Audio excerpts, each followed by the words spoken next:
નવી સિવિલ હોસ્પિટલના પાછળના ભાગે ક્વાર્ટર્સ તરફ આવેલી જૂની પાણીની ટાંકી હાલમાં ગંભીર રીતે જર્જરિત બની ચૂકી છે।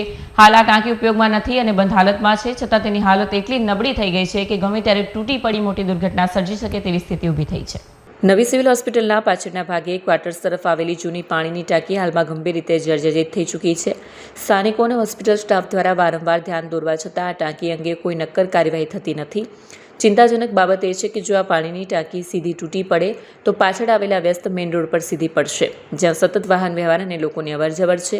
આવી સ્થિતિમાં જાનમાલના નુકસાનની પૂરી શક્યતા છે। આ વિસ્તાર સિવિલ હોસ્પિટલ જેવી મહત્વપૂર્ણ આરોગ્ય સંસ્થાની આસપાસ આવેલો હોવાથી દર્દીઓ, તેમના સગાઓ, તબીબી સ્ટાફ તેમજ સામાન્ય નાગરિકોની સુરક્ષા પર સીધો પ્રશ્ન ઊભો થાય છે। છતાં સિવિલ હોસ્પિટલના PIU વિભાગ દ્વારા ગંભીર મુદ્દાને નજરઅંદાજ કરવામાં આવી હોવાનું ચર્ચાઈ રહ્યું છે।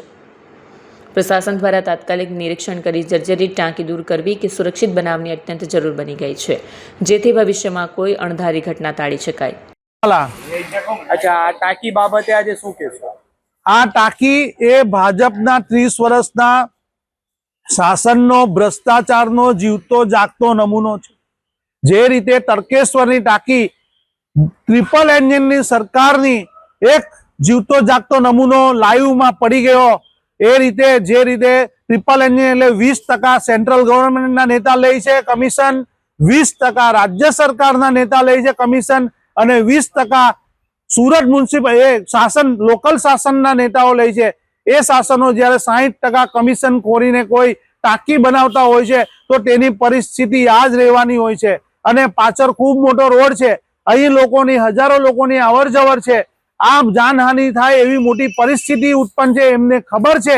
તે છતાં પણ તેઓ જ્યાં સુધી આ ટેન્ડરની અંદર એમના કમિશન ફિક્સ થાય ત્યાં સુધી આ ટાંકી એમને એમ જ રહેશે। અને જો લોકોની જાન જશે તો તેની કિંમત મરનારની 5 લાખ રૂપિયા હશે, ઈજાગ્રસ્તની 50,000 હશે અને લોકોને મોટી કમિટી બેસાડી દેશે, એનો રિપોર્ટ જિંદગીમાં નહીં આવે અને લોકોની જાનહાનિ સાથે આ રીતે જ રમતા રહેશે। અને ચૂંટણી આવશે હિન્દુ મુસલમાન કરી અને આ લોકો એમનો આ વિકાસનો નમૂનો લોકોને નજરાના રૂપે આપતા રહેશે। આ ભાજપનું શાસનનો જીવતો જાગતો ભ્રષ્ટાચારનો ખૂબ મોટો નમૂનો આપ સૌ જોઈ રહ્યા છો। આ ગમે ત્યારે પડી જાય અને ખૂબ મોટી જાનહાનિ થાય એવી પરિસ્થિતિ છે।